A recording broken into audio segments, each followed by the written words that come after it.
Good morning and welcome to the National Press Theatre. Avec nous ce matin l'honorable Marc Garneau, ministre des Transports.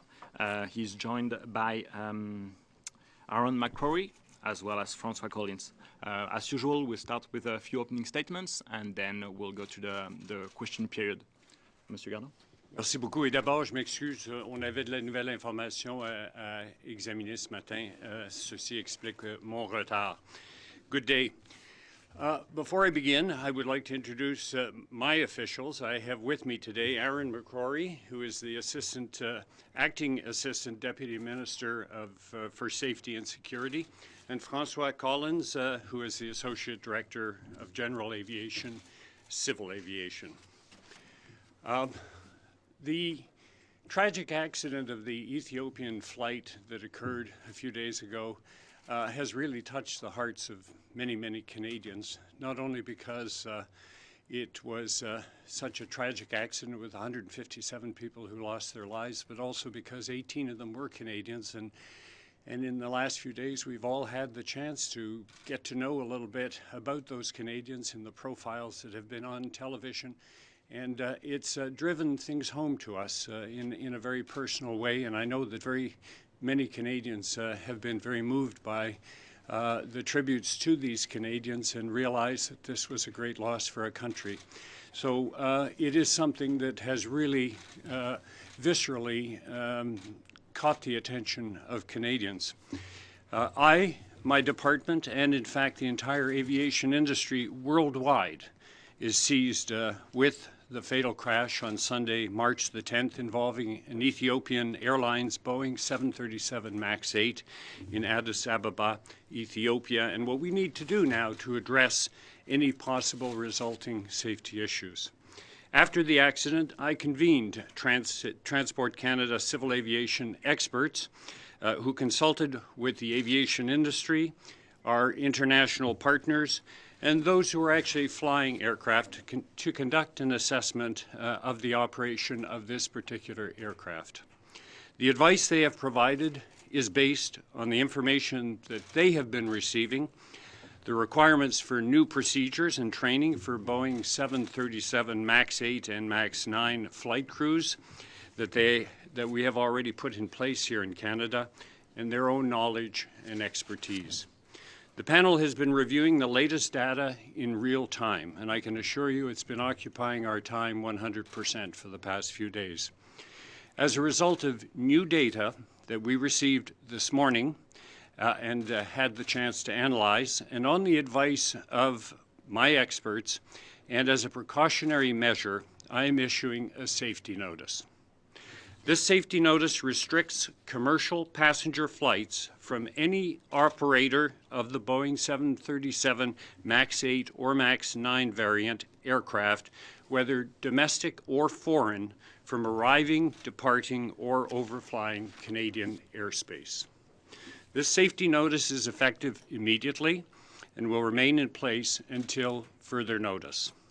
The new information, and I hasten to say, this is new information that we received and analyzed this morning, comes from validated satellite tracking data suggesting a possible, although unproven, similarity in the flight profile of the Lion Air aircraft, and I caution that this new information is not conclusive and that we must await further evidence, hopefully from the voice and data recorders. As the investigations have just started, it is too soon to speculate about the exact cause of the accident in Addis Ababa and to make direct links to the Lion Air accident in Indonesia in October of 2018. Toutefois, mon ministère suit de près les enquêtes du Conseil national de la sécurité des transports et de la Federal Aviation Administration aux États-Unis et de l'administration de l'aviation civile d'Éthiopie. Après l'accident d'octobre 2018 mettant en cause un Boeing 737 MAX 8, Transport Canada a immédiatement travaillé de concert avec les exploitants canadiens concernés, c'est-à-dire Air Canada, WestJet et Sunwing pour régler le problème de sécurité qui avait été signalé dans les conclusions de l'enquête préliminaire de l'écrasement du vol de Lion Air. À la suite de ce travail, les transporteurs aériens canadiens ont été obligés de mettre en place de nouvelles procédures et de la formation obligatoire pour les équipages de conduite. Ces exigences canadiennes touchant les nouvelles procédures et la nouvelle formation et visant à offrir une protection contre les risques signalés allaient au-delà des mesures prises par la Federal Aviation Administration des États-Unis et par Boeing et au-delà de ce que tout autre pays avait fait à ce moment-là. Il est important d'indiquer que le Canada a un dossier enviable en matière de sécurité aérienne. Il y a deux grandes raisons pour cela. Tout d'abord, il y a le professionnalisme et l'accent sur la sécurité de l'industrie de l'aviation canadienne, ceux et celles qui conçoivent et fabriquent l'appareil, ceux et celles qui en font l'entretien, nos aéroports, nos contrôleurs aériens et bien entendu ceux et celles qui exploitent et font voler l'appareil. Ensuite, et cela compte tout autant, il y a un savoir-faire de calibre mondial, l'expertise et le souci constant de la sûreté des représentants de Transport Canada avec qui je travaille, qui sont responsables d'élaborer la réglementation et de veiller à son respect. My departmental officials continue to monitor the situation and work with international partners, including the investigation agencies and certifying authorities to establish the conditions for the safe return to service. I will not hesitate to take swift action should we discover any additional safety issues. Canadians expect and are entitled to a safe transportation system today and for the future. I want them to be able to fly with confidence. Thank you very much, and you can take questions. For question period, as usual, one question, one follow-up, please. Louis Bouin, Radio-Canada. Monsieur Garneau, avez-vous l'impression que c'était devenu davantage une question de perception du public, que c'est peut-être ça que joue un peu dans votre décision aussi aujourd'hui? Non, la décision est basée sur de nouvelles informations que nous avons reçues, en fait, ce matin et analysées. Et je crois que la perception des gens vis-à-vis de la sécurité est basée sur la certitude que le ministère qui représente les transports, c'est-à-dire Transport Canada, veille à leur sécurité et que c'est composé de professionnels qui basent leurs décisions sur les faits, sur les analyses. Je pense que c'est comme ça que les Canadiens et les Canadiennes voudraient penser concernant le professionnalisme de Transport Canada. Et c'est toujours comme ça que nous avons agi, d'ailleurs, depuis le début. Et je l'ai dit au début en début de semaine, que nous allions continuer de recueillir les informations nécessaires avant de prendre des décisions et que ces décisions devaient être basées sur des faits et sur de l'information qui était crédible et que c'est exactement ce que nous avons fait ce matin. Qu'est-ce que vous pouvez dire aux voyageurs canadiens sur les impacts que ça pourrait avoir sur les routes qui pourraient être les plus touchées et peut-être le nombre de passagers que ça peut toucher également? Bien sûr, la mesure qui a été prise ce matin est en place immédiatement. Alors, ils vont devoir contacter les lignes aériennes avec qui ils avaient des réservations pour voir comment ils peuvent changer leurs réservations. Et puis, c'est quelque chose qui... Je réalise très, très bien que c'est un inconvénient qui est quand même assez important, mais c'est quelque chose qui doit être fait pour des raisons de sécurité. Et je pense que les Canadiens s'attendent à ce qu'on prenne les mesures nécessaires quand la sécurité de leur transport est en cause. Julie Van Dusen, CBC. So, Mr. Garneau, just so I'm clear, this safety notice, so you're grounding this plane. This plane is grounded? What the notice is saying is that there can't be any MAX 8 or MAX 9 aircraft flying into, out of, or across Canada. So that obviously affects the Canadian MAX 8s that are owned by Air Canada, WestJet, and Sunwing, but it also has implications for airlines from outside the country that previous to this safety notice, would have been able to fly in and out of the country. So you were one of the few outliers in the whole world that was still allowing this to fly. So if you could be more specific about the new information that you've learned, and do you plan to share that with other countries, considering it's made you change your mind completely? Well, we're happy to share that information with other countries because we're all in this together. The information has to do with satellite tracking data that is collected when certain aircraft take off, and it provides an indication of what their course is, but also their vertical profile and any fluctuations in that vertical profile. And my experts have looked at this and compared it to the flight that occurred with Lion Air 6 months ago in October.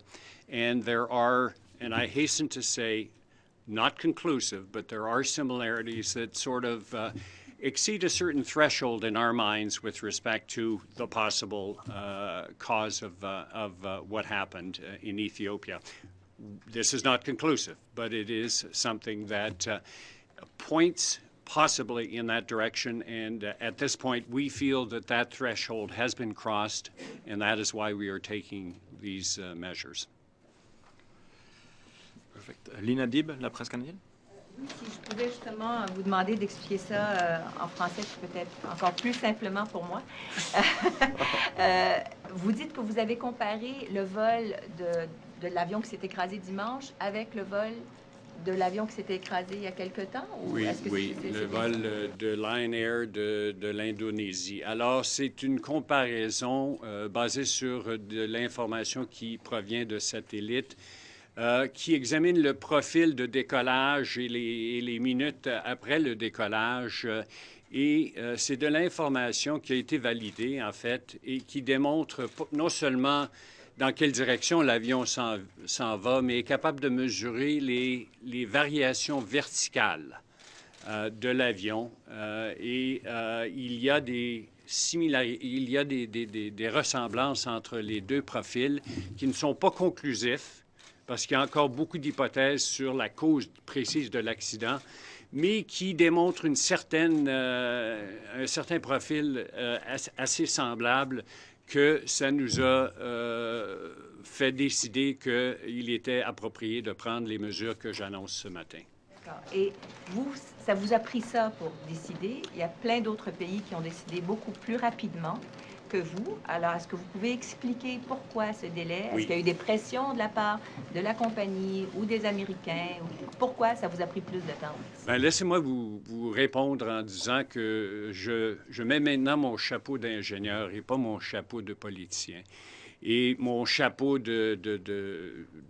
d'ancien marin et aussi d'astronaute. Et la réalité, c'est que quand un incident se produit, il faut savoir exactement ce qui s'est produit avant de sauter à des conclusions ou d'être influencé par nos émotions ou peut-être par même la politique.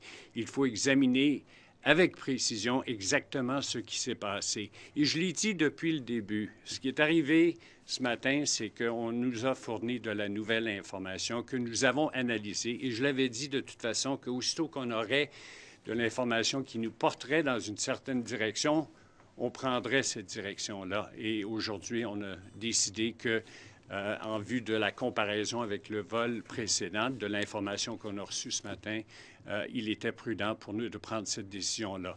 Alors, on a toujours respecté notre approche, je crois, professionnelle vis-à-vis l'analyse de cet accident.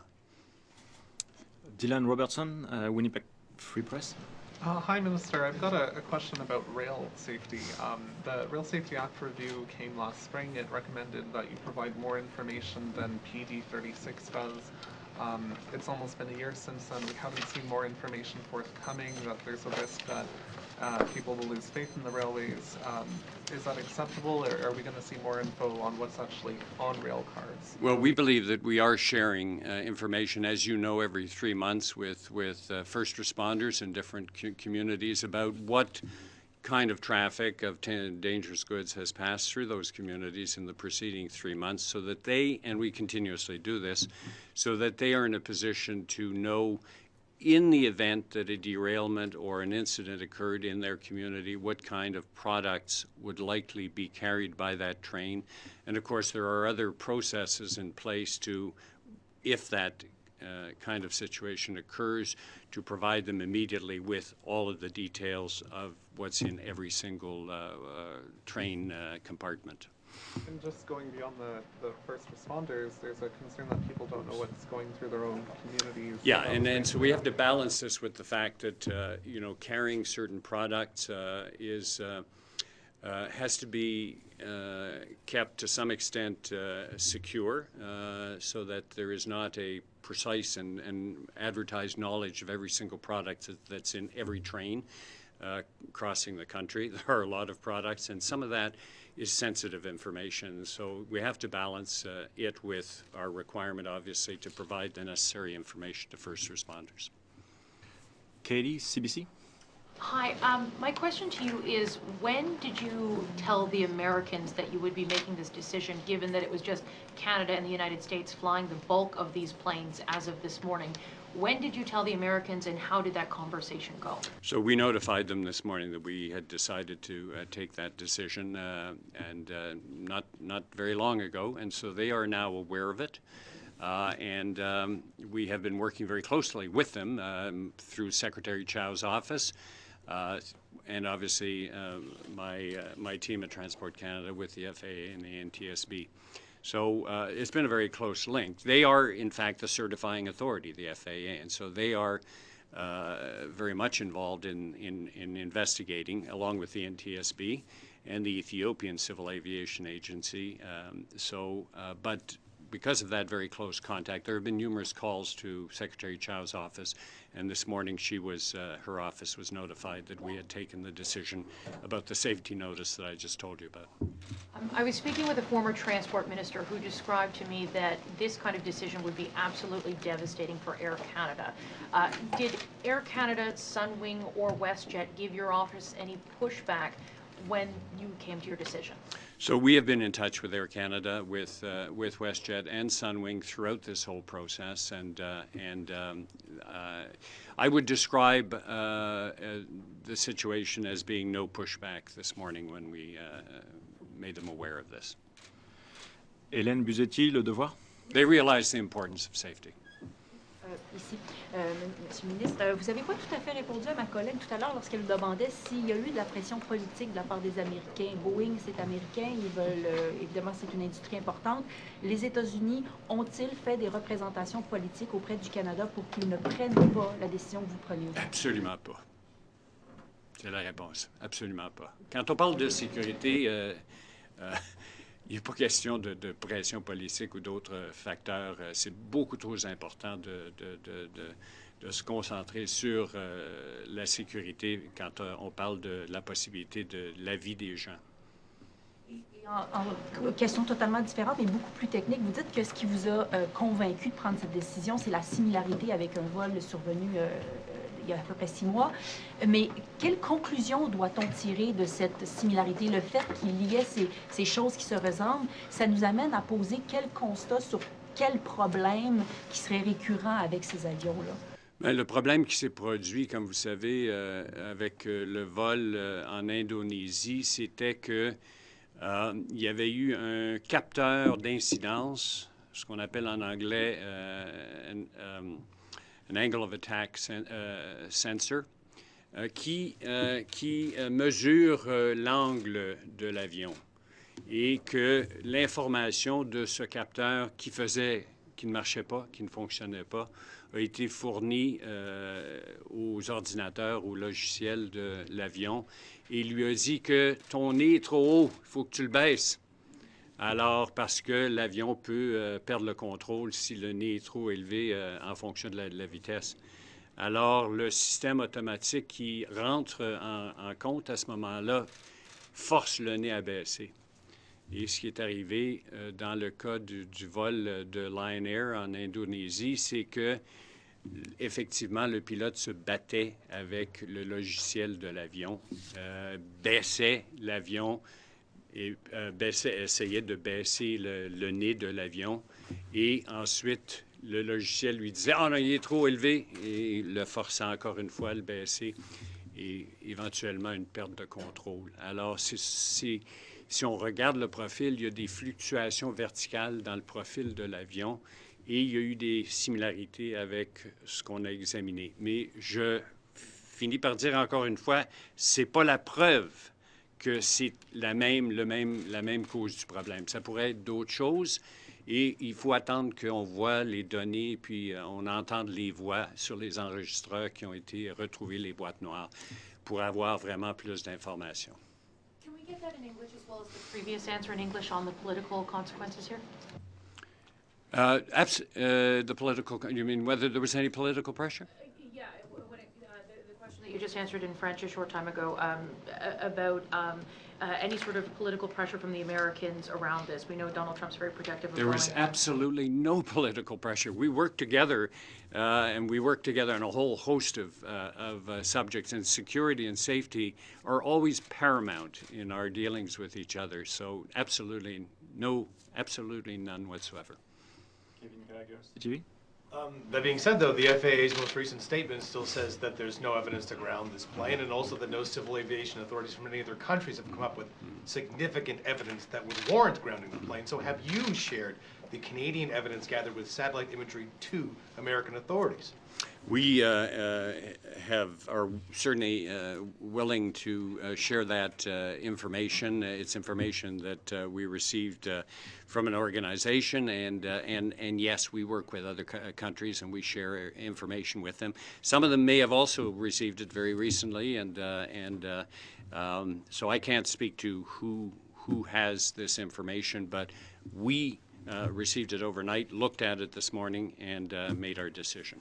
How will this affect Canadian air travel? Will there be cancellations? Will there be delays? Will there need to be refunds? How much chaos will we see at the airports because of this decision by the Canadian government?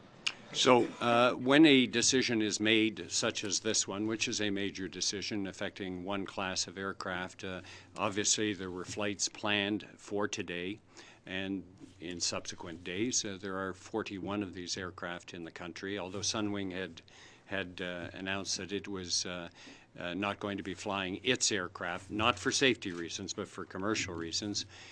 Yes, there is some disruption, and it's unfortunate, but we must put safety at the top of the agenda. It has to be paramount in our considerations.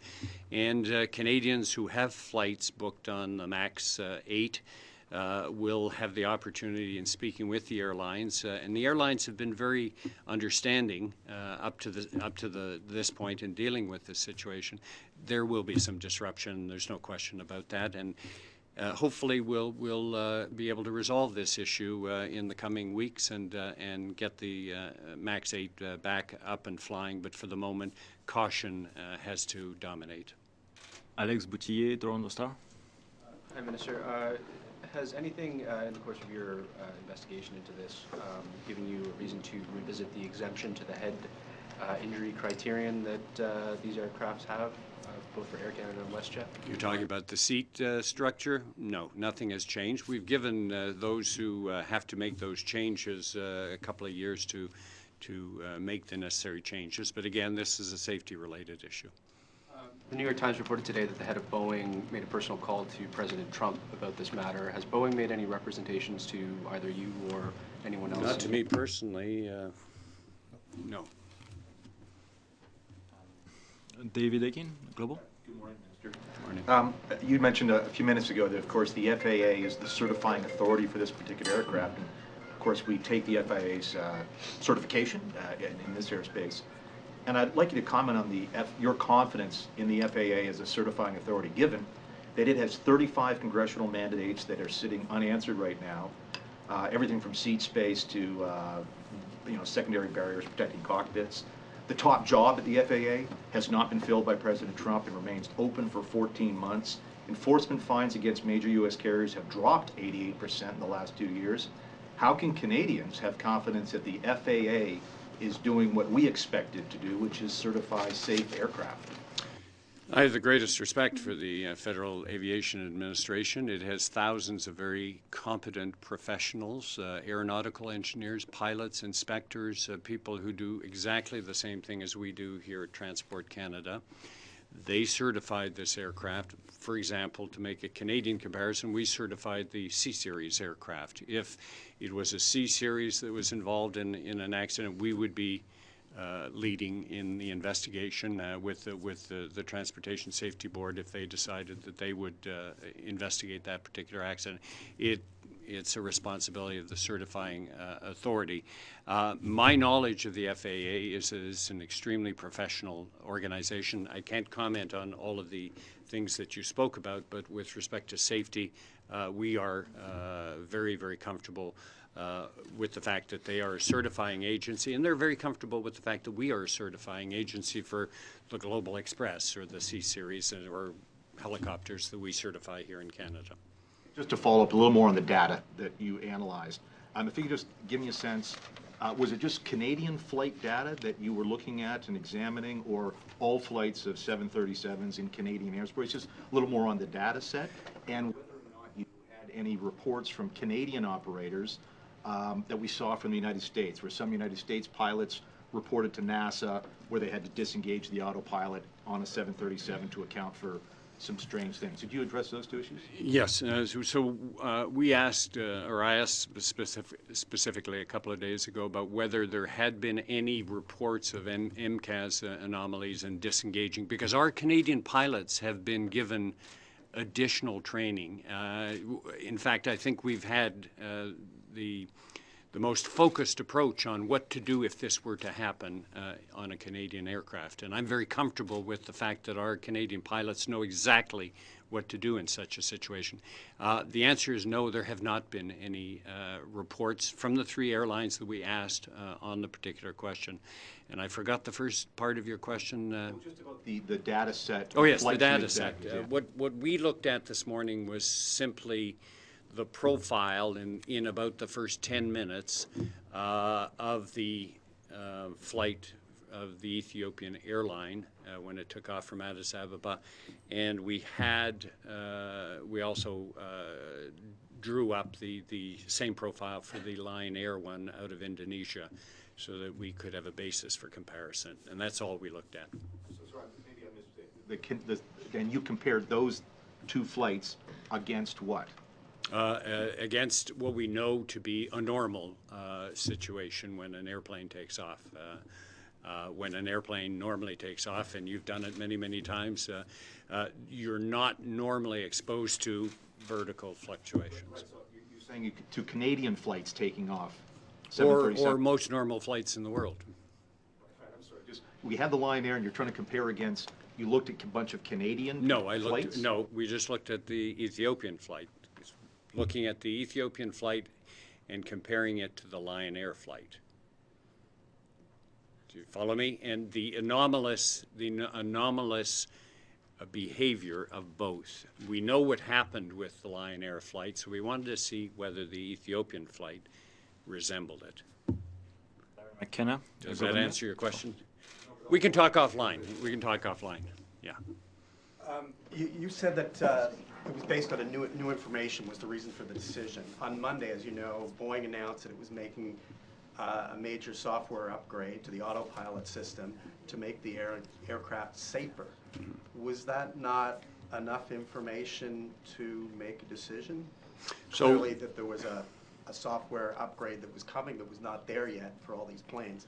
And secondly, what guarantees will you provide to Canadians that they'll be maintained financially whole by any disruptions in travel over the next little while? So on the first part of your question,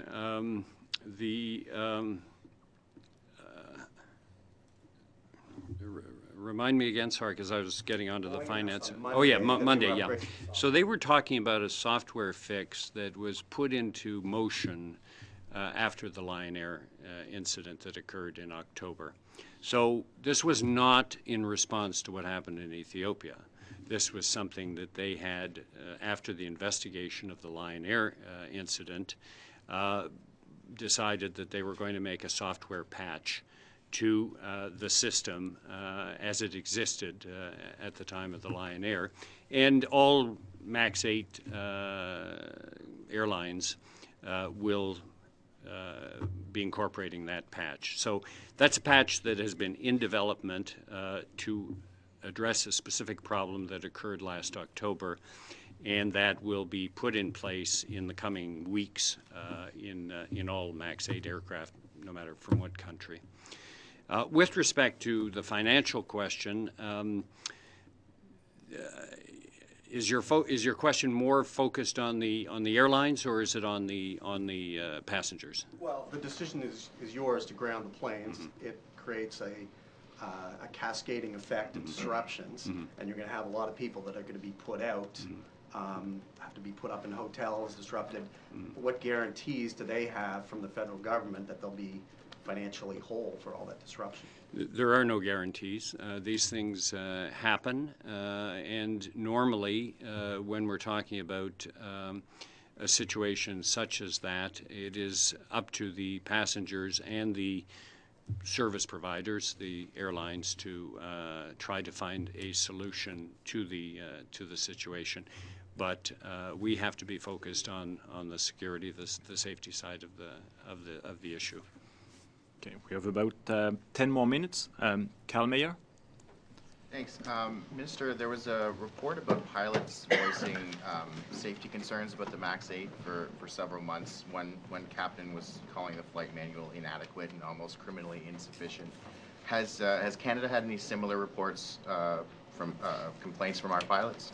No, as I said, we have not, and from any of the airlines. And in fact, we took the initiative after this incident of actually doing more than came from Boeing and the FAA.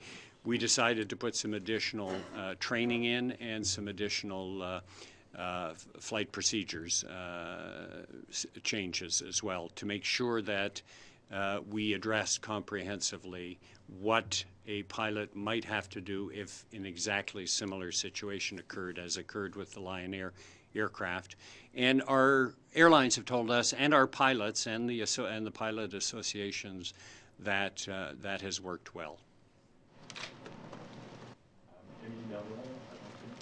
Monsieur Garneau, vous dites qu'il n'y a eu aucune plainte de la part des pilotes. Par contre, du côté des États-Unis, ce matin, plusieurs médias américains parlaient de au moins 5 signalements dans la dernière année. Ce matin, TVA Nouvelles rapportait qu'il y a eu 2 signalements. Le dernier aurait été de problèmes techniques. Le dernier aurait été en décembre.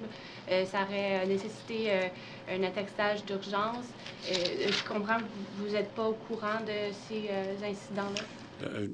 Je suis au courant de tout ce qui se passe au Canada parce que chaque fois qu'il y a une anomalie dans un vol ou dans un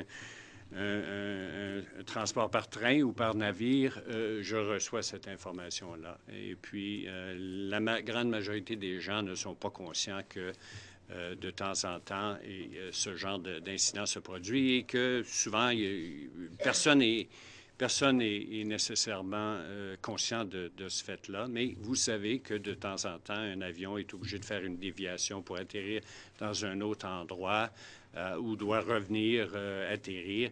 Mais il faut faire attention. C'est pour quelle raison? Ce matin, on parle de la question on parle de c'est quoi l'explication pour ce qui s'est passé avec le vol d'Air Ethiopie.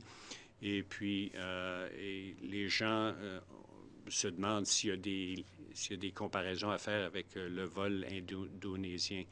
Et puis, on n'a absolument aucune certitude de ce qui s'est produit avec Air Ethiopie, mais pour ce qui s'est passé avec Lion Air en Indonésie, ce genre d'incident ne s'est pas produit basé sur nos données ici au Canada. D'autres types d'incidents avec des Boeing de ce type-là au Canada? C'est toujours possible qu'un avion ait un problème. Ça arrive de temps en temps. Et puis, c'est quelque chose dont on est informé. Et quand il y a lieu de le faire, d'abord, le Bureau de la sécurité des transports peut faire une enquête. Et deuxièmement, nous prenons des mesures également. Et la plupart du temps, c'est invisible. Yes, at the top right. Minister, usually we are in lockstep with the FAA for obviously for good reason. Can you just talk a little bit about whether we have ever been out of lockstep with the FAA on something like this, and maybe how much that weighed on your decision today, whether to order the planes essentially out of Canadian skies? I would say that we work extremely well together. I can't tell you whether we've occasionally had differences of opinion, but it's obvious that with so many flights that fly between our two countries, and because of our natural affinity for each other as two countries, that we adopt a very, very similar approach. But having said that, we make our own decisions in Canada, and occasionally those decisions may be different from our colleagues south of the border, and they're aware of it and the reasons for it, and similarly, they let us know when they have a difference of opinion. But I would say the relationship, the working relationship, and the similarities between our regulations is extremely high. Just to clarify, you talked about the threshold for safety, and that this went over that threshold that you have. What is it that you need to see from either Boeing, from the airline? What is it that you need to see to bring that threshold down and basically lift this order? So the evidence. We're waiting to see what is. What specifically in the evidence do you need to see? What do you need to hear that says this plane is safe to go up again? The smoking gun that will explain what happened with this particular flight, and we're hopeful that the voice and data recorders will provide that information, and we're optimistic that they will. But they have to bring the machines to the place where they download the data. They have to listen to it. They have to look at the data, and we'll find out hopefully in the coming days how that aircraft behaved. And there's a lot of data that is gathered, and it will probably indicate the likely reason that this accident happened. Shannon from Maclean's. This new satellite data that you got, where did it come from, and what's the mechanism through which it's distributed to other countries? Well, air traffic controllers around the world used data for places where they're over the ocean, that kind of thing, and so there is a capability that exists to provide reasonably detailed data from satellite providers, and they work with organizations like NAVCAN. They work with organizations, air traffic controllers in different countries to provide that additional level of detail, and so that's where this information comes from. But you indicated earlier that this information is also available to other countries in some capacity, so that's what I was trying to understand. Yeah, I think other countries use Canadian body, or is this distributed internationally? No, I think it's distributed. The satellite providers have arrangements with individual countries to provide that information as to supplement their air traffic control information. Just a few more minutes. Let's stick to one question, no follow-up, please. Ken? Ken Bolton Skies. Minister, you, presuming Boeing is able to deliver the software patch by, quotes, April, whenever that means, what's the procedure going forward from that point, once the airline, the carriers have that patch in place? If I may, again, as the minister's noted, we're going to have to take an evidence-based approach to this. So part of trying to understand what happened in Ethiopia is to understand to what extent the software patch would help address that. And they'd have to go through a normal certification process that our flight test engineers would be involved in to determine whether or not that software patch is sufficient to bring their...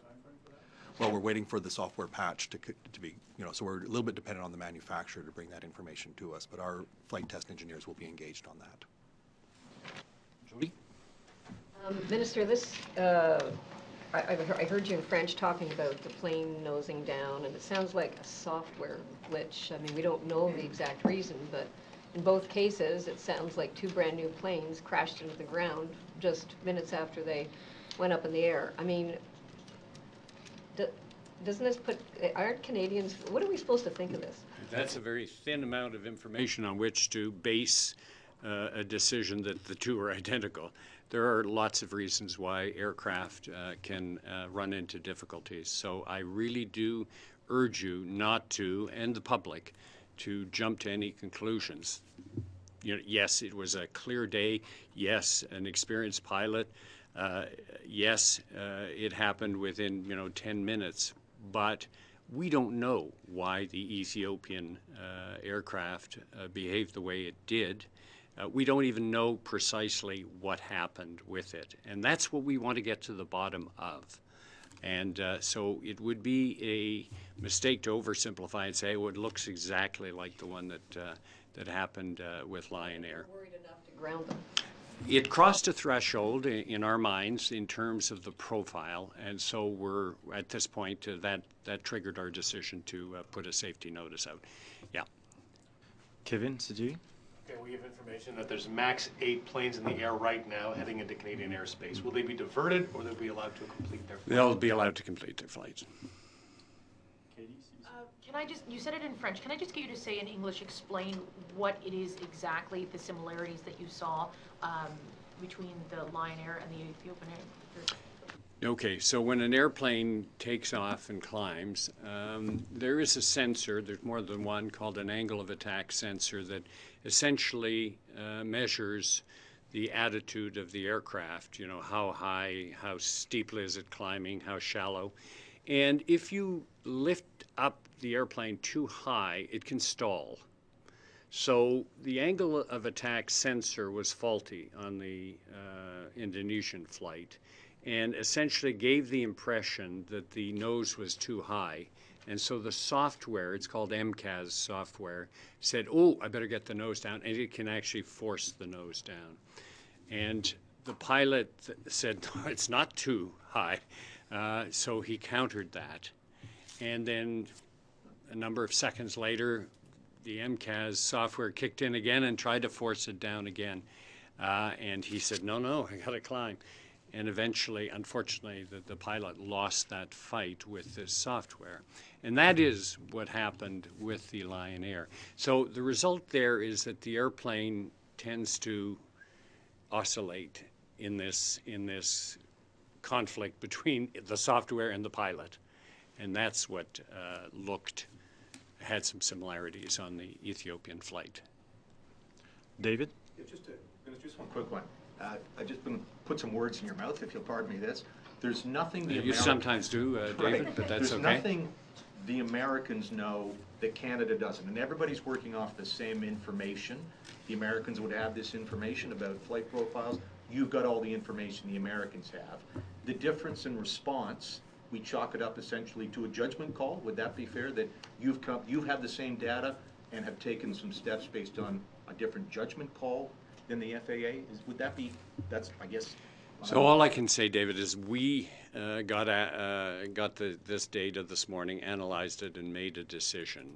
I can't tell you for sure if the FAA has the data, but we are in touch with them, and so they will know by now. And they have to make their own decisions about whether they feel that in comparing the flights, whether that is a threshold point for them. What do you know that the Americans do not know? Anything? All I can say is that based on the new information that we got this morning, that was enough to cause us to make this decision. The Americans will do their own thing, and of course we need to get to the bottom of this with eventually the recorders. That's all the time we had this morning. Thank you very much. Thank you. Thank you.